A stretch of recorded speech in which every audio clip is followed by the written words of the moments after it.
Dans tous nos calendriers liturgiques, ce dimanche prend le nom de Rogate, une invitation à la prière.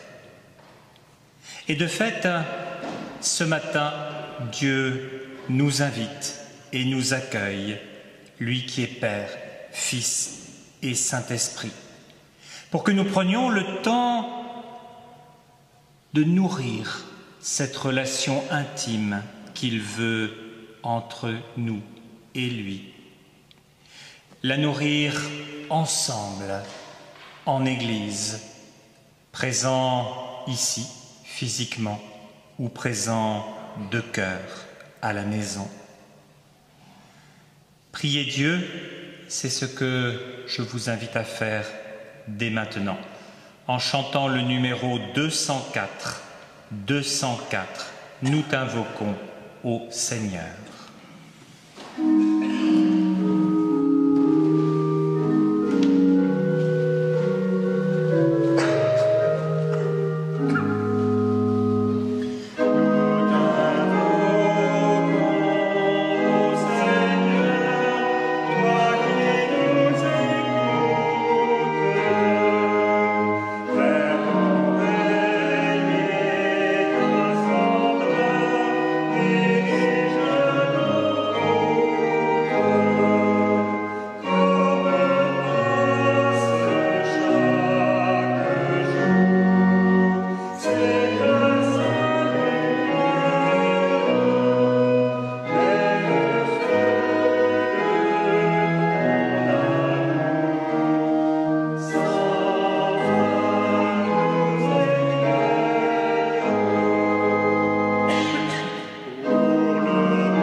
L'extrait de psaume de ce matin est au début du psaume 95.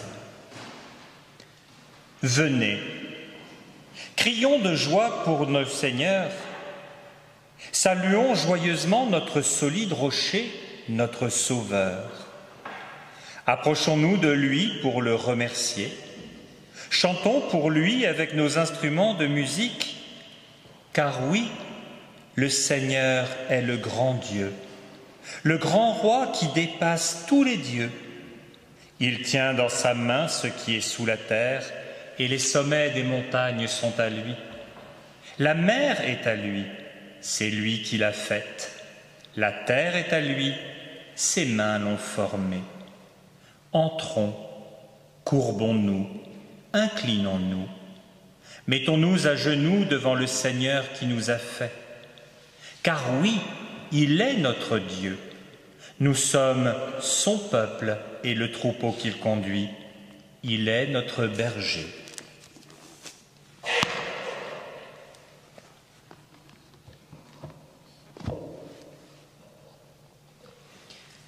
Prions.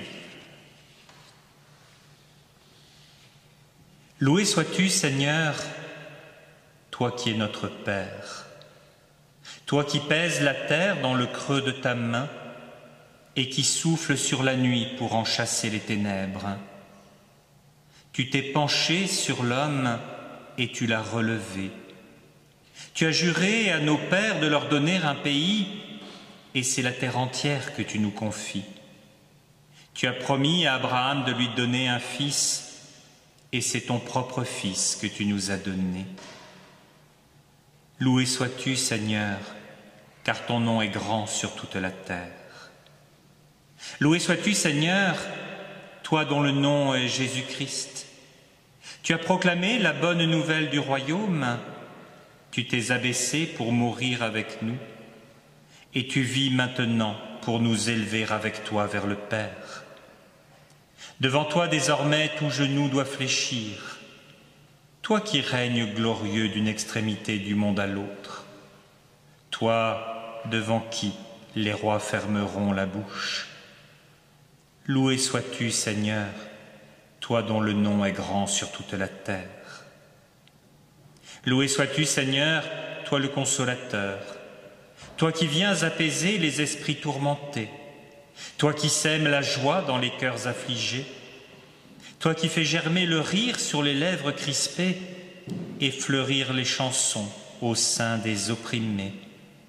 C'est toi qui nous feras transporter les montagnes pour danser avec elles au milieu de ta fête. Béni sois-tu, Seigneur, toi dont le nom est grand sur toute la terre. Amen. Et je vous propose de chanter le numéro 251. 251. Je veux te bénir, Dieu mon Père.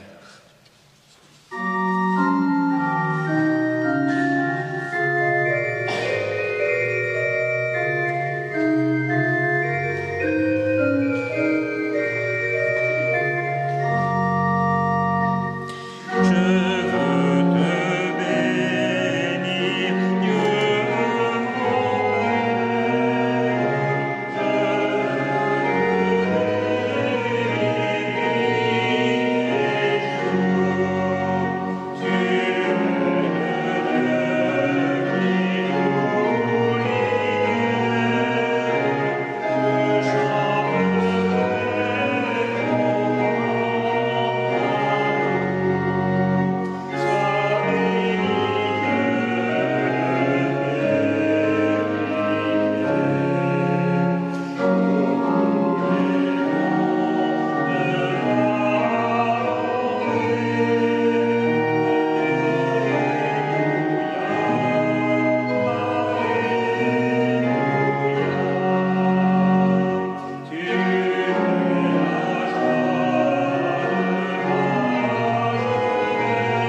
C'est le verset 20 du psaume 66 qui est confié à notre méditation de la semaine.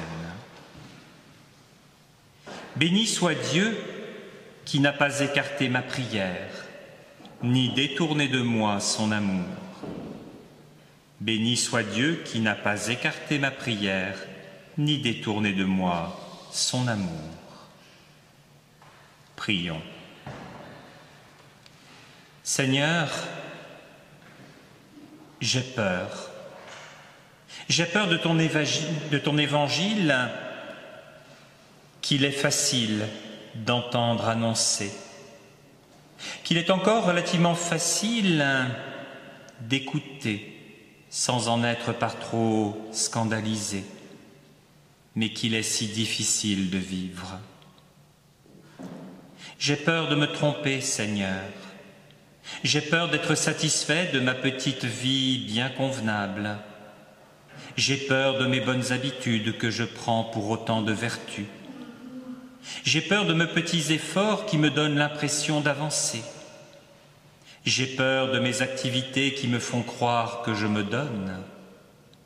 J'ai peur de mes savantes organisations que je prends pour autant de réussite. J'ai peur de mon influence dont j'imagine qu'elle transforme les vies. J'ai peur de ce que je donne, qui me cache ce que je ne donne pas. J'ai peur, Seigneur.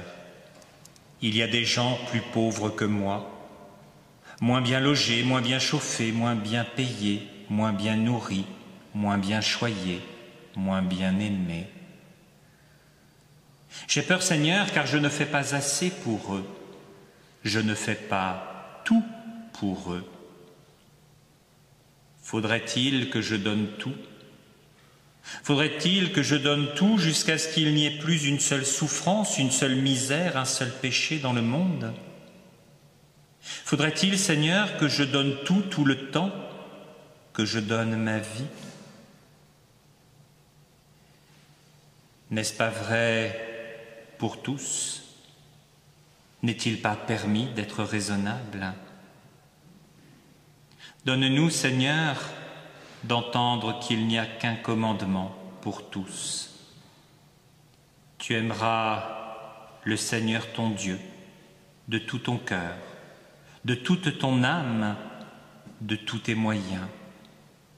Et le second qui lui est semblable, tu aimeras ton prochain comme toi-même.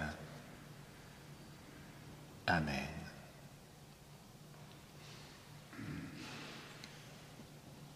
Ce que Dieu veut, ce n'est pas une justice qui serait la mort du pécheur. Ce que Dieu veut, c'est que le pécheur se convertisse et offre sa vie. Dieu nous a aimés le premier. Il a envoyé son Fils dans le monde pour que le monde soit sauvé par lui. C'est ainsi que le Seigneur nous manifeste son amour et nous donne sa paix. Jésus le Christ est notre Sauveur parce qu'il a livré sa vie pour nos fautes. Il est notre Seigneur parce qu'il est ressuscité pour que nous soyons rendus justes aux yeux de Dieu. Il a répandu son Esprit Saint sur ses disciples pour qu'ils proclament à leur tour l'Évangile, la bonne nouvelle du royaume de Dieu qui s'est fait proche. Ainsi, le Seigneur nous délivre de tout mal et nous remplit de son esprit. Cet esprit qui nous est donné pour le pardon des péchés, qui nous vient en aide et nous défend pour que nous puissions nous approcher du Père à nouveau avec confiance. Alors, sachons-le ce matin et vivons-en en paix. Le Seigneur purifie nos cœurs, il les illumine de sa présence glorieuse pour que nous puissions à notre tour annoncer ses merveilles, annoncer qu'il nous a tous appelés à aller des ténèbres à sa lumière. Heureux sommes-nous de sa présence et de son amour. Je vous propose de chanter le numéro 490. 490. Seigneur Jésus, qui est venu habiter sur la terre.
Dieu, je crois en toi. Tu m'accompagnes dans ma vie et dans les étapes de ma vie. Tu manifestes ta présence dans la rencontre des autres et par des actes qui prennent pour moi la saveur du royaume et la lumière du monde nouveau, là où la vie reçoit son sens de ta main. Je crois que tu m'appelles par mon nom comme un père de tendresse. Je crois que tu fais de moi ton enfant.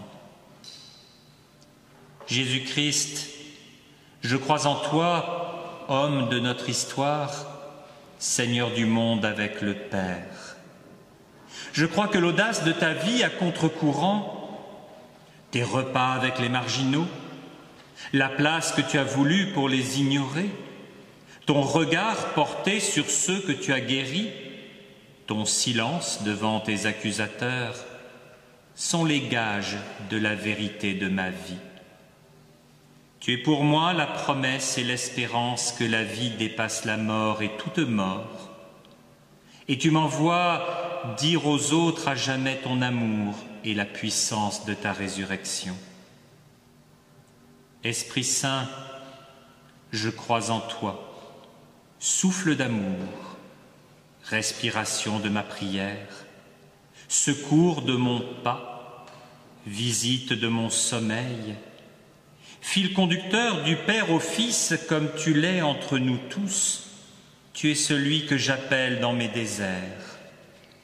Je crois que tu lèves les endormis. Nous croyons en toi, Esprit Saint, consolateur incomparable. Quand la mort marque nos corps au fer rouge de la séparation, quand le ciel vide nous laisse béants de solitude, tu viens pacifier tout ce qui nous fait la guerre. Tu viens sanctifier nos pourquoi et nos prières. Esprit du Christ vivant, charbon ardent de la parole, ta sainteté se propage comme un feu de bouche à oreille. Nous croyons ton Église sainte et sans frontières. Tu la sanctifies par le moindre de ses gestes solidaires. Tu lui apprends le lien indéfectible de tout être au Créateur. Tu lui offres la communion unique d'une famille au centuple. Esprit du Christ vivant, charbon ardent de la parole, nous croyons la dissolution du péché, car tu dénoues toute entrave. Tu nous relis au Père par le fil d'or de la compassion. Et nous croyons la résurrection des morts et de tout ce qui est mort, car tu souffles la vie au tombeau glacé de nos relations. Nous croyons à la vie éternelle, l'heure du cœur à cœur pour toujours. Amen.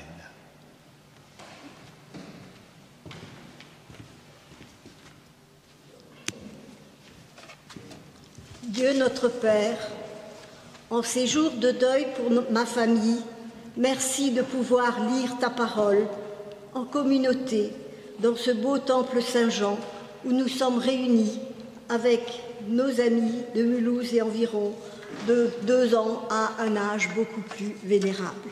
Merci aussi de pouvoir lire la parole avec ceux qui nous écoutent derrière l'écran. Nous lirons d'abord dans l'Exode, au chapitre 32, les versets 1 à 7. Le peuple, voyant que Moïse tardait à descendre de la montagne, s'assembla autour d'Aaron et lui dit : « Allons, fais-nous un Dieu qui marche devant nous, car ce Moïse, cet homme qui nous a fait sortir du pays d'Égypte, nous ne savons pas ce qu'il est devenu. » Aaron leur dit : « ôtez les anneaux d'or qui sont à vos oreilles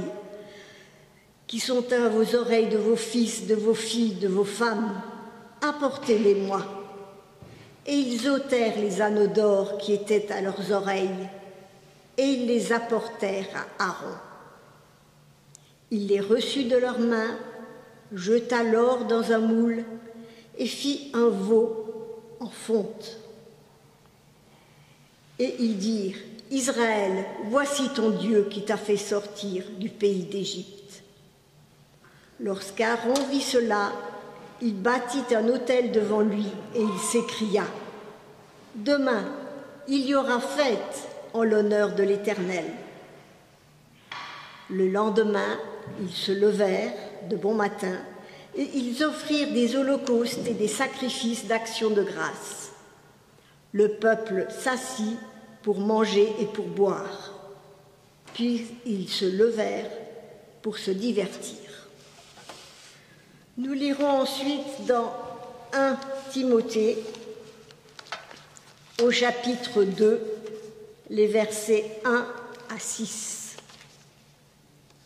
« J'exhorte donc, avant toute chose, à faire des prières, des supplications, des requêtes, des actions de grâce pour tous les hommes, pour tous les rois et pour tous ceux qui sont élevés en dignité, afin que nous menions une vie paisible et tranquille, en toute piété et honnêteté. Cela est bon et agréable devant Dieu notre Sauveur, qui veut que tous les hommes soient sauvés et parviennent à la connaissance de la vérité. Car il y a un seul Dieu et aussi un seul médiateur entre Dieu et les hommes, Jésus-Christ, homme, qui s'est donné lui-même en rançon pour tous. » Enfin, nous lirons dans l'Évangile de Luc, au chapitre 11, les versets 1 à 13. Jésus priait un jour en un certain lieu. Lorsqu'il eut achevé, un de ses disciples lui dit : « Seigneur, enseigne-nous à prier, comme Jean l'a enseigné à ses disciples. » Il leur dit : « Quand vous priez, dites : Père, que ton nom soit sanctifié, que ton règne vienne, Donne-nous chaque jour notre pain quotidien. Pardonne-nous nos péchés, car nous aussi, nous pardonnons à quiconque nous offense, et ne nous induis pas en tentation. Il leur dit encore, si l'un de vous a un ami et qu'il aille le trouver au milieu de la nuit pour lui dire « Ami, prête-moi 3 pains, car un de mes amis est arrivé de voyage chez moi et je n'ai rien à lui offrir. » Et si, de l'intérieur de sa maison, cet ami lui répond « Ne m'importune pas, la porte est déjà fermée, mes enfants et moi, nous sommes au lit, je ne puis me lever pour te donner des pains. » Je vous le dis, quand bien même il ne se leverait pas pour les lui donner parce que c'est son ami, il se lèverait à cause de son importunité et lui donnerait tout ce dont il a besoin. Et moi, je vous dis, demandez et l'on vous donnera. Cherchez et vous trouverez. Frappez et l'on vous ouvrira. Car quiconque demande reçoit. Celui qui cherche trouve. Et l'on ouvre à celui qui frappe. Qui est parmi vous le père qui donnerait une pierre à son fils s'il lui demande du pain? Ou s'il demande un poisson, lui donnerait-il un serpent au lieu d'un poisson? Ou s'il demande un œuf, lui donnerait-il un scorpion? Si donc méchants comme vous l'êtes, vous savez donner de bonnes choses à vos enfants, à combien plus forte raison le Père céleste donnera-t-il le Saint-Esprit à ceux qui le lui demandent.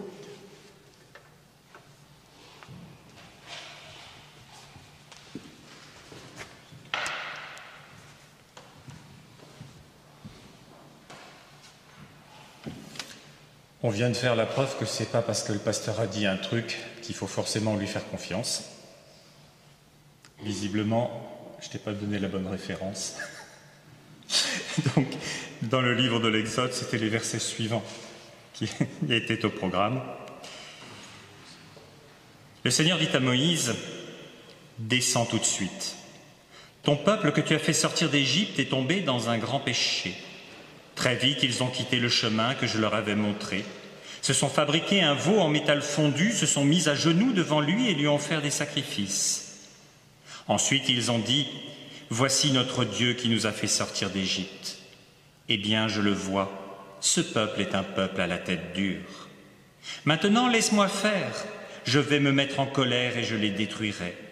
Ensuite, je ferai naître de toi un grand peuple. » Mais Moïse demande avec force au Seigneur son Dieu de calmer sa colère. Il lui dit, « Tu as utilisé ta puissance grande et terrible pour faire sortir d'Égypte ton peuple. Maintenant, tu veux te mettre en colère contre lui? Pourquoi donc? Si tu agis ainsi, les Égyptiens vont dire, « Le Seigneur est méchant. » C'est pourquoi il a fait sortir les Israélites de notre pays. Il a voulu les tuer dans les montagnes et les faire disparaître de la terre. Seigneur, calme le feu de ta colère. Renonce à faire du mal à ton peuple. Souviens-toi de tes serviteurs Abraham, Isaac et Jacob. Tu leur as fait toi-même ce grand serment. Je rendrai vos enfants et les enfants de leurs enfants aussi nombreux que les étoiles du ciel. Et je leur donnerai le pays que j'ai promis, et ils le posséderont pour toujours. Alors, le Seigneur renonce au mal qu'il voulait faire au peuple.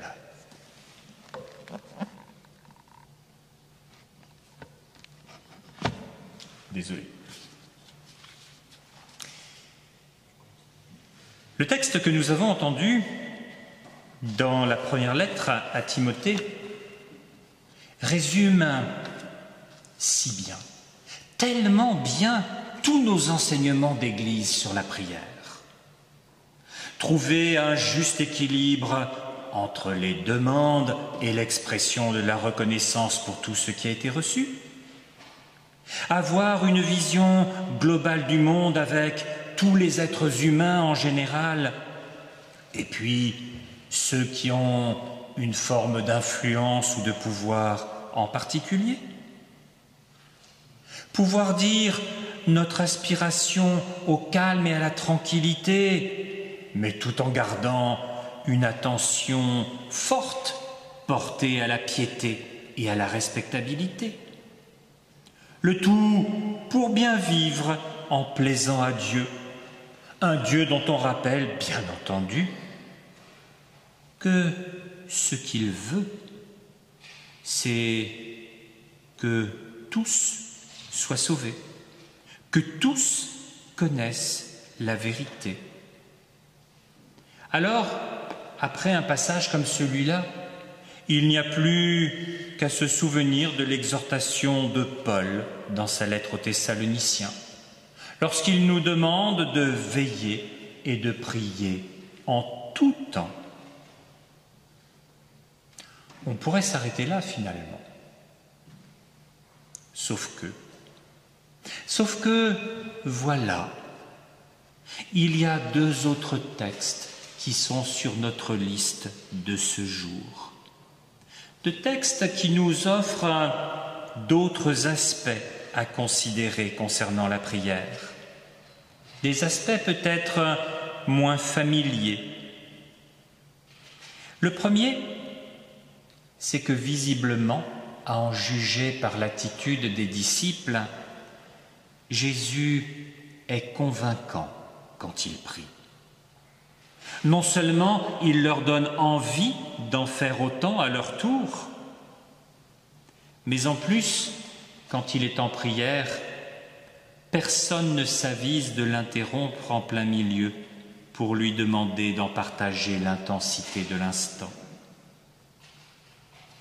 Le deuxième aspect, c'est que la prière de Jésus n'est pas une prière non-stop. Peut-être est-ce parce qu'il n'avait pas lu l'exhortation de Paul à prier sans cesse. Mais comment l'aurait-il pu, le texte ayant été rédigé une génération plus tard?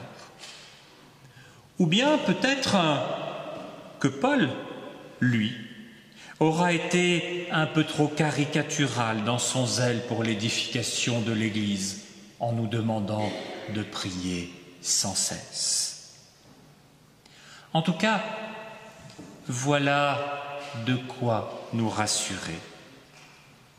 Jésus prie, et quand il prie, ses disciples saisissent tout le bénéfice qu'ils peuvent retirer de prier à leur tour. Jésus prie et il accepte de nous en livrer la recette. Une recette valable aussi bien pour les débutants que pour les pros, avec cette prière qui reste une référence valable pour tous. Jésus prie, mais Jésus aussi, par moments, s'arrête de prier. Il s'arrête pour pouvoir reprendre pleinement sa place dans la vie quotidienne. Mais revenons-en un instant à Moïse. La leçon qu'on tire le plus souvent du passage que nous avons entendu, c'est que la prière de Moïse en faveur de son peuple aura été entendue par Dieu.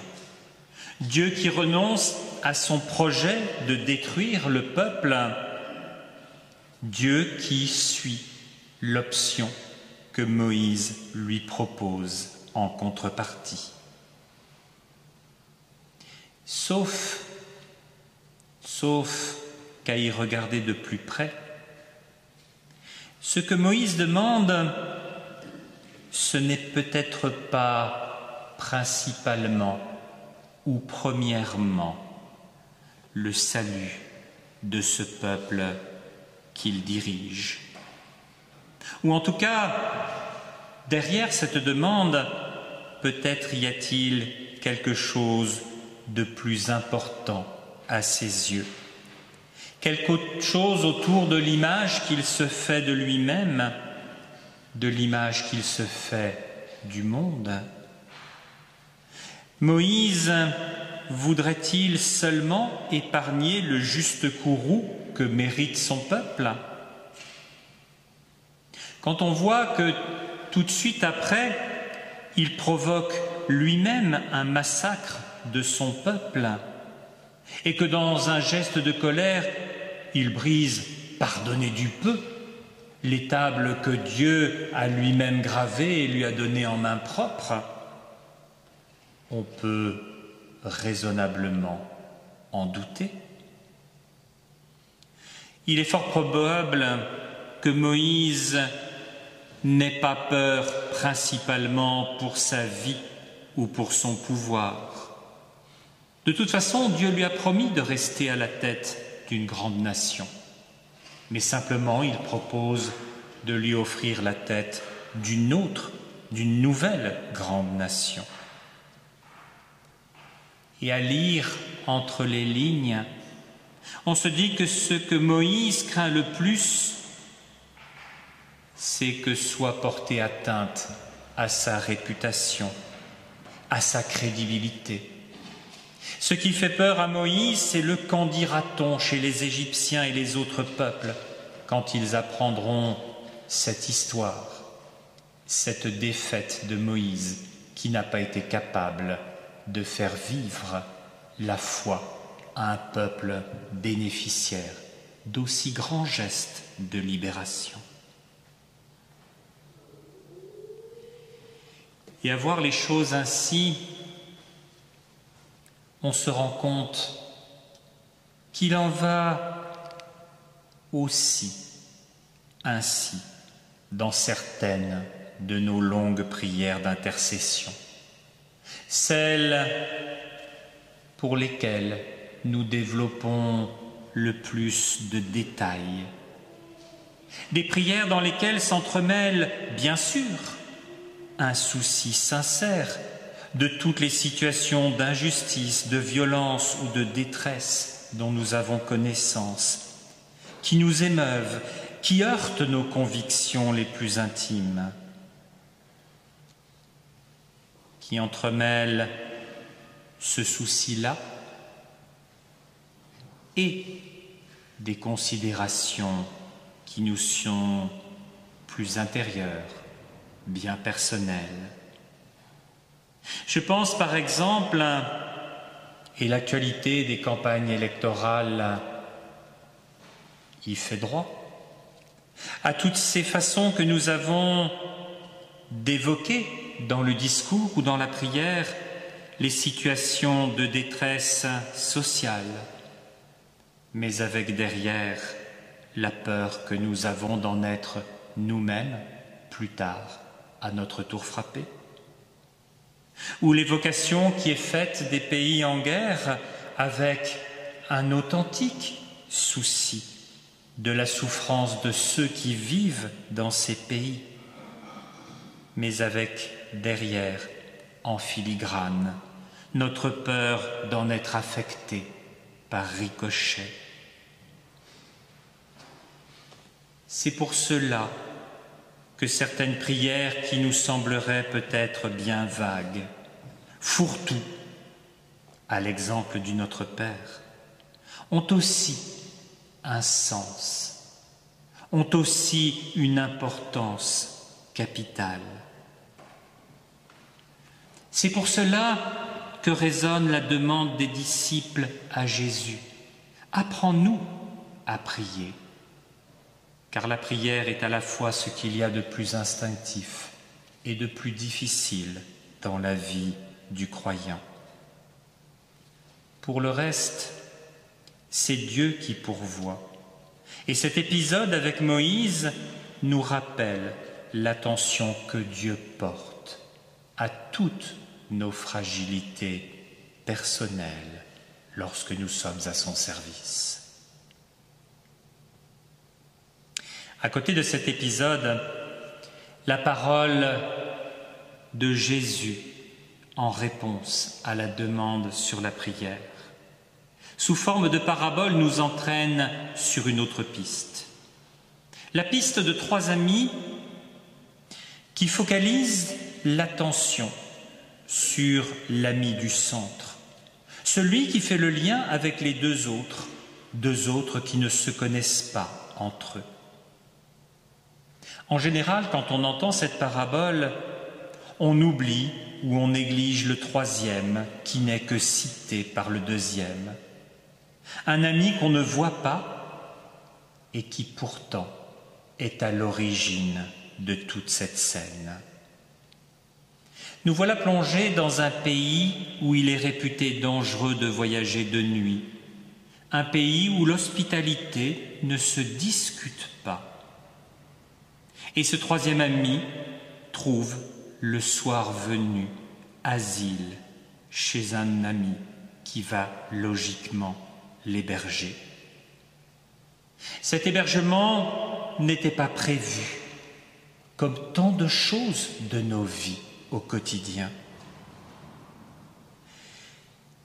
Et pour cela, notre hôte, le deuxième, doit modifier ses plans pour accueillir celui qui est venu frapper à sa porte, pour l'accueillir comme il se doit, pour avoir souci de lui comme c'est notre vocation.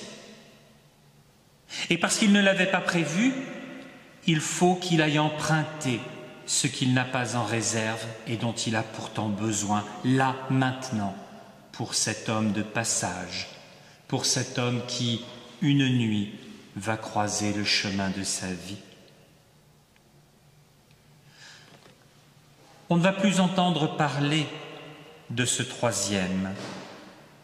Il est pourtant quelque part là, au cœur du dialogue qui continue entre les deux amis qui habitent le même village, des amis qui partagent leur quotidien de jour.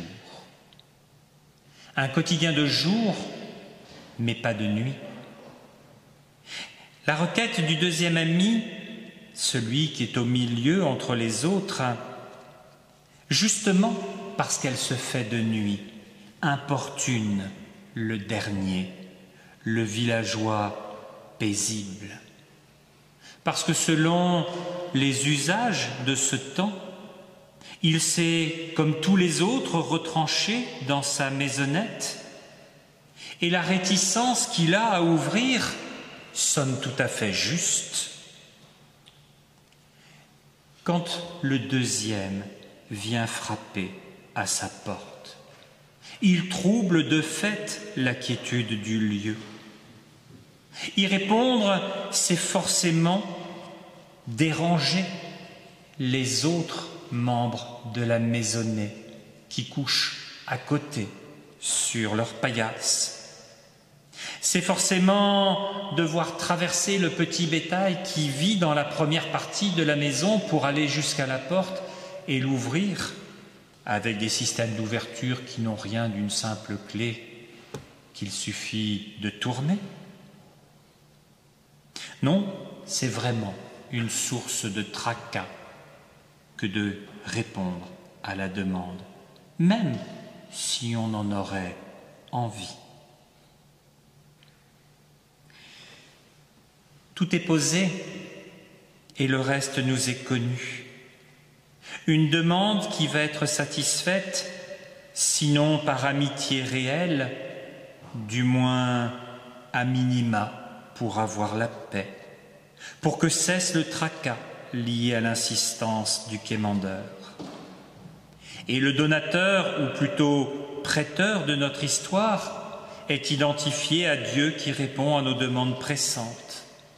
Et la suite de la morale est censée nous inciter à être généreux à notre tour, autant qu'un père l'est pour ses enfants, autant que Dieu l'est pour nous. Mais je nous invite ce matin à prendre encore un peu plus de recul. Un peu plus de recul pour réaliser simplement que selon les circonstances, nous pouvons nous identifier à chacun des trois amis de cette parabole. Celui qui fait route et a besoin de soutien, celui qui accueille mais ne peut y parvenir seul, celui qui pourrait y contribuer mais n'en a pas envie dans l'instant. La prière d'intercession, elle est là, autour de ce qui unit ces trois amis, ce qui nous implique, l'appartenance à une même communauté humaine où les rôles et les fonctions changent, mais une communauté dans laquelle chacun peut apporter sa contribution et où il est tout aussi légitime de demander que de recevoir. Alors, ayons en tête cela quand nous adresserons notre prochaine demande à Dieu. Et gardons à l'esprit que peut-être bien plus souvent que nous ne l'imaginons, c'est Dieu lui-même qui est le troisième ami qui frappe à notre porte pour habiter un temps chez nous, nous obligeant à reconnaître nos insuffisances et nous amenant à provoquer un élan de solidarité entre êtres humains et entre membres de l'Église. Amen.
Merci à Jean-Jacques qui nous accompagne ce matin à l'orgue.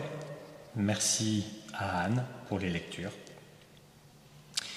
Nos deux prochains rendez-vous de culte sont d'abord jeudi, puisque ce sera la fête de l'Ascension, avec un culte commun unique à 10h à Saint-Martin. Ce sera ensuite dimanche, dernier dimanche du mois, donc culte commun là encore, et ce sera à 10h à Dornac.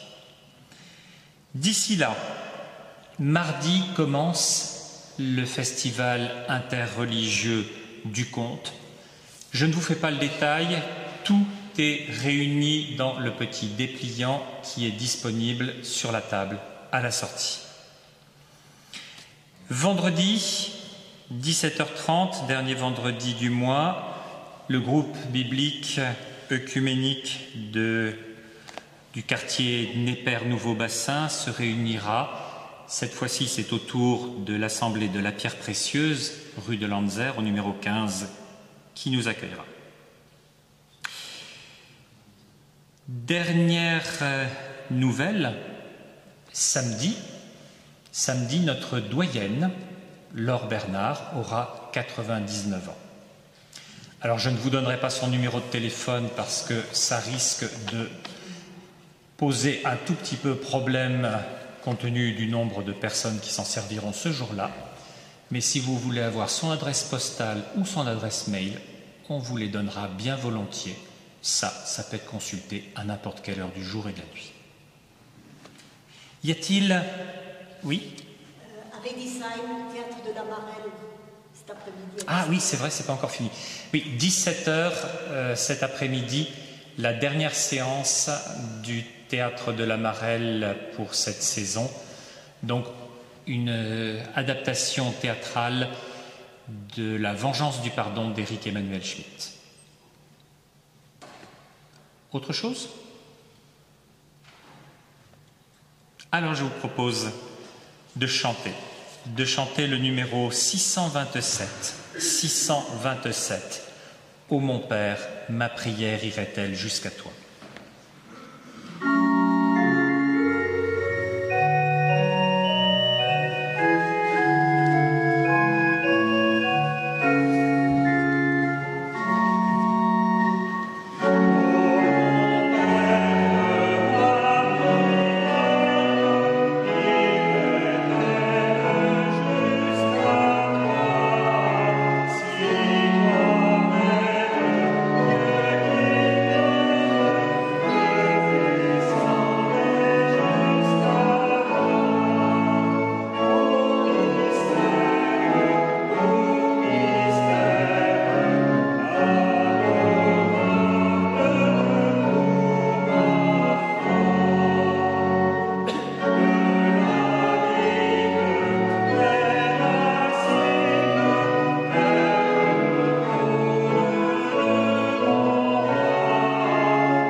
Père,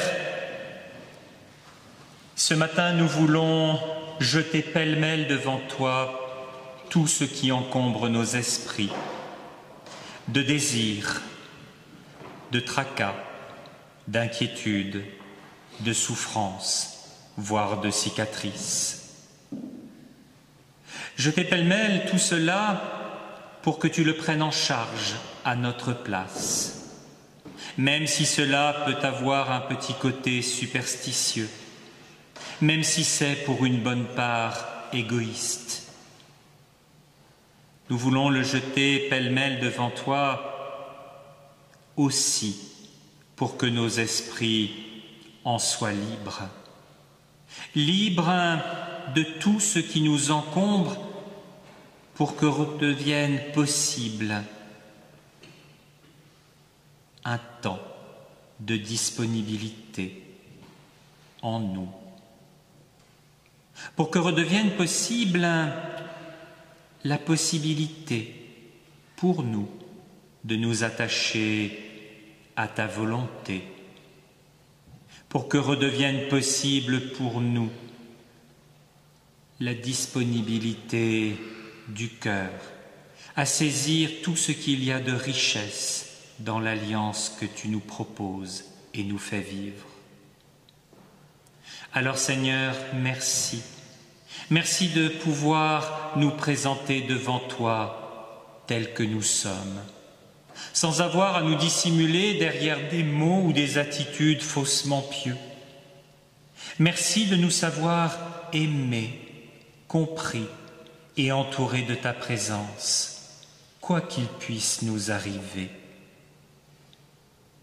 Ainsi, avec tous nos frères et sœurs de tous les temps et tous les lieux, nous osons dire ces mots que tu nous as enseignés, cette prière qui résume et assume toutes les autres. Notre Père, qui es aux cieux, que ton nom soit sanctifié, que ton règne vienne, que ta volonté soit faite sur la terre comme au ciel. Donne-nous aujourd'hui notre pain de ce jour. Pardonne-nous nos offenses, comme nous pardonnons aussi à ceux qui nous ont offensés. Et ne nous laisse pas entrer en tentation, mais délivre-nous du mal. Car c'est à toi qu'appartiennent le règne, la puissance et la gloire, au siècle des siècles. Amen.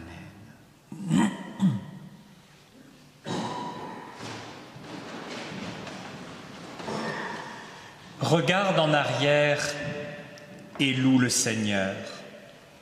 Regarde autour de toi et serre le Seigneur. Regarde en avant et compte sur le Seigneur. Regarde en haut et attends le Seigneur. Car toujours avec toi, le Seigneur t'accompagne sur le chemin de ta vie. Reçois jour après jour sa grâce et sa bénédiction. Amen. À toutes et à tous, bon dimanche et bonne semaine.